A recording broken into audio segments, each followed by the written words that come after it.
اور آج بھی ابلیس کا یہی ٹارگٹ ہے کہ وہ خدا کے بیٹے بیٹیوں کو پاک روح کی حضوری معموری جو کہ بہت خاص ہے ہمارے لیے، اس سے وہ چھیننا چاہتا ہے، ہمیں خدا کی پریزنس سے وہ جدا کرنا چاہتا ہے، ہمارا جو ایک خدا کے ساتھ رشتہ ہے، ایک تعلق ہے، اس سے وہ کمزور کرنا چاہتا ہے۔ اسی لیے وہ ڈھونڈتا پھرتا ہے کہ کسے پھاڑ کھائے، اور وہ سوراخ رکھنے ڈھونڈ رہا ہوتا ہے، اور اگر ہم کہیں سے بھی اس کو کوئی رکھنا یا سوراخ دے دیتے ہیں تو وہ اپنی جگہ بنا لیتا ہے۔ میرے عزیزوں، بہت ضروری ہے کہ ہم خدا کے کلام کے ساتھ، اس کے روح کے ساتھ اس طرح ہم جڑے رہیں، اس طرح اس کے ہم قریب رہیں، اس کے تابع رہیں کہ کبھی بھی اگر ابلیس اس طرح سے ہمیں ورغلانے کی کوشش کرے تو ہم اسے انکار کر سکیں، خداوند یسوع مسیح کی طرح۔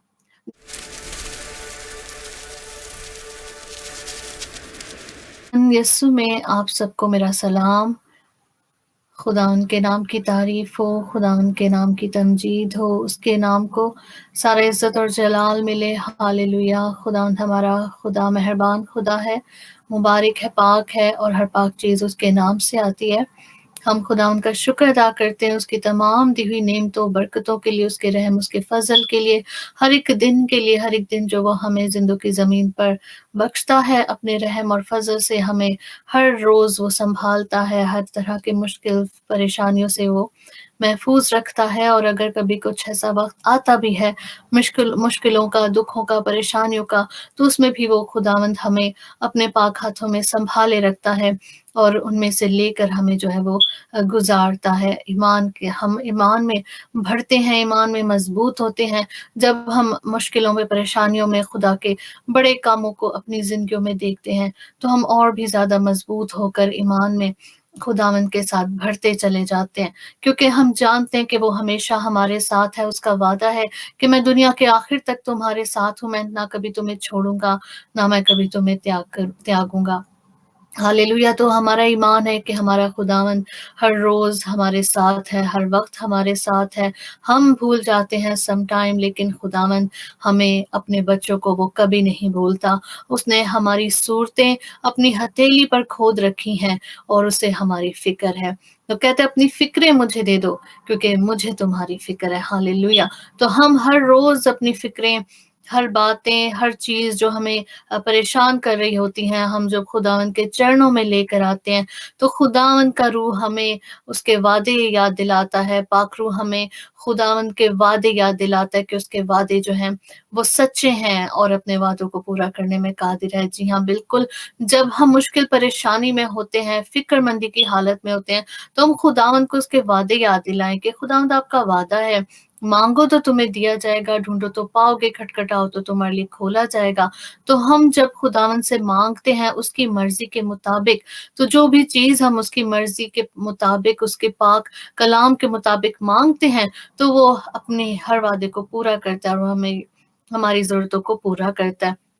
خدا ان کا شکر ادا کرتے ہیں۔ تو بہت ضروری ہے کہ جب ہم اس سے مانگتے ہیں تو ہم صرف اس سے مانگے ہی نہیں، بلکہ ہم شکر گزاری کے ساتھ، شکر گزاریوں کو اس کی پاک حضوری میں لے کر آئیں، کہ جو خداوند نے ہماری زندگیوں میں پچھلے گزرے دنوں میں کام کیے، ان تمام وقت میں خداوند نے ہمیں سنبھالے رکھا، اس کی شکر گزاریاں ہم ہر روز جو ہے خداوند کے حضور میں لے کر آئیں، کیونکہ کلام کہتا ہے کہ خوش رہو۔ میں پھر کہتا ہوں کہ خوش رہو، اور شکر گزاری کرنا جو ہے وہ راست بازوں کو جو ہے وہ زیبا ہے۔ تو اسی لیے راست باز جو ہے وہ خداوند کے حضور میں شکر گزاریاں کرتے رہتے ہیں، اور شکر گزاریوں کے ساتھ ہی اپنی منجاتیں، التجائیں خداوند کے چرنوں میں لے کر آتے ہیں، اور خداوند خوش ہوتے ہیں، اور خداوند انہیں برکتیں دیتے ہیں۔ اور ہمارے لیے بے شک آزمائشیں بہت ہیں، کلام میں لکھا ہے صادق کی مصیبتیں بہت سی ہیں، لیکن خداوند اسے ان سب سے رہائی بخشتا ہے۔ ہاللویا۔ تو خداوند کے یہ جو وعدے ہیں، خداوند کی یہ جو باتیں ہیں کلام کی، وہ ہمیں ہر مشکل، ہر دکھ میں جو ہے اٹھا کے کھڑا کرتی ہیں۔ پچھلے دنوں جو کلام آپ نے سنا،